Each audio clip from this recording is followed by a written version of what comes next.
একদিন এক কাঠুরে জঙ্গলের মাঝখান দিয়ে খুবই দুঃখী মনে কাঠ কাটার জন্য যাচ্ছিল। কিছুটা দূরে খুব সুন্দর একটা জায়গায় একটা পরী দাঁড়িয়ে দাঁড়িয়ে দেখছিল কাঠুরেকে। আরে সকাল সকাল আমার জঙ্গলে কাঠুরিয়া আসছে। আমার জঙ্গলে কাঠ কাটার জন্য কোনো কাঠুরিয়াই আসার সাহসই পায় না। এ তো দেখছি আবার দুঃখী মনে। যাই, এই কাঠুরিয়া যখন আমার জঙ্গলে আসার সাহস করেছে, তাহলে এর সাথে একটু মজা করা যাক। লালপরি তখন কাঠুরিয়ার সঙ্গে মজা করবে বলে একটা সোনার হরিণের রূপ ধারণ করলো। সোনার হরিণ তো আমি হয়ে গেলাম, এবার আমাকে নিচে নেমে ঘাস খেতে হবে, তারপর না হবে মজা। তারপরে সোনার হরিণটি নিচে নেমে এদিক ওদিক হাঁটা শুরু করলো কাঠুরিয়ার নজরে আসার জন্য। আরে বাবা, সকাল সকালে কি দেখছি আমি! এ তো সোনার হরিণ চুপচাপ দাঁড়িয়ে আছে, গেলেই মনে হয় ধরা যাবে। আজকে মনে হয় আমার বউটাকে খুশি করতে পারবো। সোনার হরিণ নিয়ে গেলে বউটা আমার আর ঝগড়া করবে না। এইসব কথা ভাবতে ভাবতে হঠাৎই সকালে হয়ে যাওয়া তার বউয়ের সাথে ঝগড়ার কথা মনে পড়ে গেল। কাঠুরের পরিবারে ছিল খুবই অভাব। সকালে তার স্ত্রী রাধা রান্নাঘরে আসে রান্না করবে বলে। সেখানে এসে দেখে চালের হাঁড়িতে একটাও চাল নেই। তা দেখে রাধা কি করবে বুঝতে না পেরে রেগে গিয়ে কাঠুরের কাছে চলে গেল। আরে কই গো কাঠুরে মশাই, কাঠুরে মশাই, এখনও ঘুমাচ্ছ? এত বেলা হয়ে গেল, তুমি এখনও ওঠোনি। এইদিকে রান্নাঘরে একটাও চাল নেই, মেয়েটা না খেয়ে স্কুলে গেল। ভালো লাগে না আমার এই অভাবের জ্বালা। কোন কুক্ষণে যে আমাকে এই ঘরে বিয়ে দিয়েছিল আমার বাবা।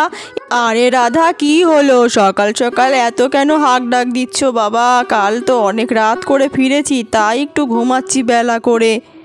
আগে তোমার মাথাটা ঠান্ডা করো, চেঁচামেচি করো না গো, আশেপাশে লোক আছে, খারাপ ভাববে। কি বললে তুমি?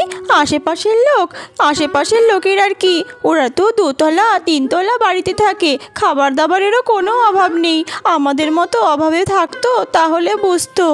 শেষমেশ আমার মেয়েটাকে পর্যন্ত আজকে না খেয়ে স্কুলে যেতে হলো। সব তোমার জন্য হয়েছে, তুমিই দায়ী। কেন যে বাবা এরকম একটা বাড়িতে আমাকে বিয়ে দিয়ে পাঠালো।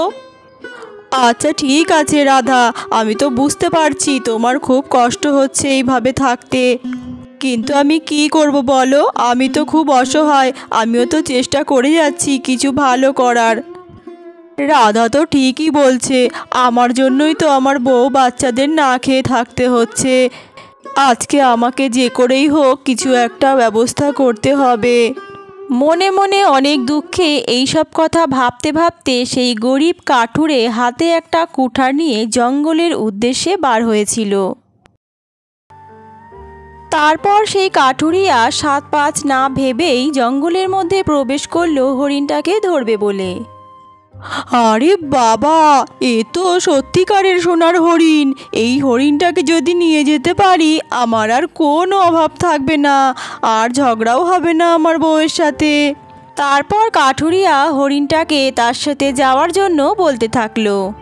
আয় আয় হরিণ, আমার সাথে চল, আমি তোকে অনেক কচি কচি ঘাস এনে খেতে দেব, অনেক যত্ন করব, আমার সাথে চল। হ্যাঁ কাঠুরিয়া, যাবই তো, আমি তোমার সাথেই তো যাওয়ার জন্য এখানে দাঁড়িয়ে আছি। তবে একটা শর্ত আছে, সেই শর্তটা যদি তুমি মেনে নিতে পারো, তাহলেই আমি তোমার সাথে যাওয়ার জন্য রাজি আছি। কাঠুরিয়া হরিণটিকে কথা বলতে দেখে সে মনে মনে আরও আশ্চর্য হলো আর খুশি হলো। আরে বাহ, এই হরিণ তো আবার কথাও বলতে পারে, তাহলে তো আমার বউ আরও খুশি হবে, আমার মেয়েও খুব খুশি হবে। আচ্ছা ঠিক আছে, বলো সোনার হরিণ, তোমার কি শর্ত আছে? আমি তোমার সব শর্ত মানতে রাজি আছি। আর তখনই সোনার হরিণটি তার নিজের রূপে ফিরে এলো। হ্যাঁ কাঠুরিয়া, সেটাই তো বলবো এবার তোমায়।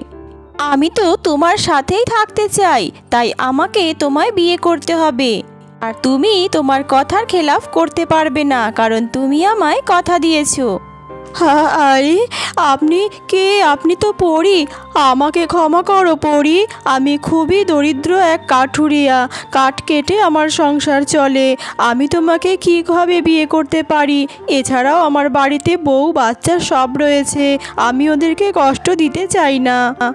কাঠুরিয়ার এত সৎ মনোভাব দেখে পরীর তাকে আরও ভালো লেগে গেল। কি বললি তুই দুষ্টু কাঠুরিয়া? আমার জঙ্গলে এসে তুই আমাকেই প্রত্যাখ্যান করলি? আমাকে তোর বিয়ে করতেই হবে, না হলে আমি আমার জাদু দিয়ে তোকে এক্ষুনি ধ্বংস করে দিতে পারি। তখন তোর বউ বাচ্চা না খেতে পেয়ে এমনিই মরে যাবে। না পরী, এমনটা করবেন না, তাহলে আমার সংসার ভেসে যাবে। এইরকম সহজ সরল মানুষ আমার খুব পছন্দ, তাই আমি তোকে বশ করে নেব।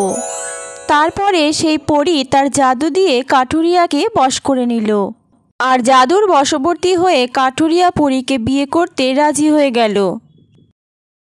আচ্ছা ঠিক আছে, আমি আপনাকে বিয়ে করতে রাজি আছি। কাঠুরিয়া ও লালপরি বাড়ির উদ্দেশ্যে মাঠের মাঝখান দিয়ে যাত্রা শুরু করলো। ঠিক তখনই পরীর মাথায় একটা বুদ্ধি এলো। আরে কাঠুরিয়া, আমার মাথায় একটা বুদ্ধি এসেছে। আমার এই পাখনাগুলো থাকলে তোমার গ্রামের লোক তো আমাকে তাড়িয়ে দেবে ভয়ে। তাহলে আমি এক কাজ করি, আমি একটা সুন্দর রমণী রূপ ধারণ করি, তাহলে আর কেউ আমাকে তাড়াতে পারবে না। হ্যাঁ লালপরি, ঠিক বলেছ, তাড়াতাড়ি একটা রমণীর রূপ ধারণ করে নাও। তারপরে সেই পরী খুব সুন্দর একটা রূপ ধারণ করে নেয় আর সোজা কাঠুরের বাড়ি চলে আসে। আর সেইখানে তখন কাঠুরিয়ার মেয়ে খিদের জন্য কাঁদতে থাকে। মা, আমি কখন থেকে খালি প্লেট নিয়ে বসে আছি, আমায় খেতে দাও। কখন দেবে খেতে? আমি তো সকালে না খেয়ে স্কুলে গেলাম, এখন তো খেতে দাও। হায় হায় আমার পোড়া কপাল, আমার মেয়েটাকে সারাদিন না খেয়ে থাকতে হচ্ছে, একটু খেতেও দিতে পারছি না। দাঁড়া মা, আর একটু দাঁড়া, তোর বাবা আসুক, নিশ্চয়ই বাজার করে নিয়ে আসবে, রান্না করে তোকে খেতে দেবো। মা, বাবা কখন আসবে? আমি যে আর খিদের জ্বালা সহ্য করতে পারছি না মা, যা হোক আমাকে কিছু খেতে দাও মা। আর মা মেয়ের সমস্ত কথা লালপরি দরজার কাছে দাঁড়িয়ে দাঁড়িয়ে শুনছিল। ইস, সত্যি তো কাঠুরিয়ার বাড়িতে কত অভাব। এই ছোট্ট ফুলের মতো মেয়েটা সারাদিন না খেয়ে আছে। মেয়েটাকে দেখে আমার নিজের মেয়ের কথা মনে পড়ে গেল। এইরকমভাবে কাঠুরিয়ার মেয়েকে কাঁদতে দেখে লালপরি তার নিজের মেয়ের কথা মনে পড়ে গেল। আজকে আমার মেয়েটা বেঁচে থাকলে ওর মতোই হতো। ভালো থাকিস মা, যেইখানে আছিস, তোর কথা এখন খুব মনে পড়ছে আমার। আমার মেয়ে। এই সব কিছু দেখে লালপরি কাঁদতে কাঁদতে বাইরে চলে এলো আর মেয়ের কথা ভাবতে থাকলো। কোথায় আছিস সোনা, কেমন আছিস?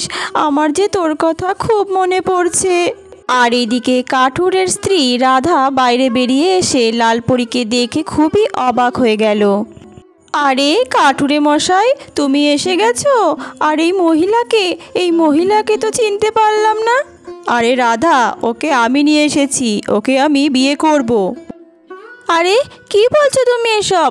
তোমার কি মাথা টাথা খারাপ হয়ে গেল? আরে না না রাধা, আমার মাথা টাথা ঠিকই আছে, আর তুমি যেটা শুনেছো একদম ঠিক শুনেছো। আমি লালপরীকে বিয়ে করব, তাতে তোমার যদি অসুবিধা হয় মেয়েকে নিয়ে বেরিয়ে যেতে পারো।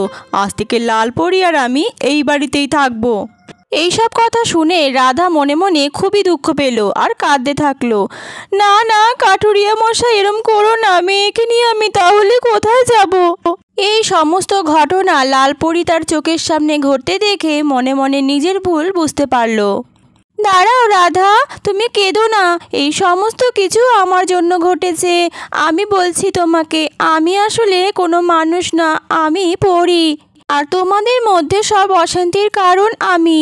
এই বলে পরী তার নিজের রূপে চলে এলো। আমি তোমার স্বামীকে বশ করে রেখেছি, দাঁড়াও এক্ষুনি আমি বশমুক্ত করে দিচ্ছি। এই কথা বলে লালপরী কাঠুরিয়াকে বশমুক্ত করে দিল। আরে রাধা, তুমি আমাকে ভুল বোঝো না, পরী আমাকে বশ করে রেখেছিল। আমি যদি কিছু ভুল বলে থাকি আমায় ক্ষমা করে দিও। তারপর সেই কাঠুরিয়া তার স্ত্রী রাধাকে সকাল থেকে যা যা হয়েছে সমস্ত ঘটনাই খুলে বলতে থাকলো। দাঁড়াও কাঠুরিয়া, এইবার আমাকে বলতে দাও। হ্যাঁ রাধা, তোমার স্বামীর কোনো দোষ নেই, দোষটা আমারই ছিল, আমিই ভুলটা করেছি।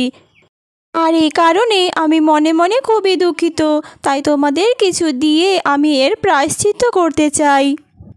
এরপর লালপরি আকাশে উড়ে গিয়ে রাধাদের বাড়ির ওপর ম্যাজিক করে দিল, আর রাধাদের বাড়ি কাঁচা বাড়ি থেকে পাকা বাড়িতে পরিণত হয়ে গেল, আর লালপরি তার নিজের স্থানে ফিরে গেল।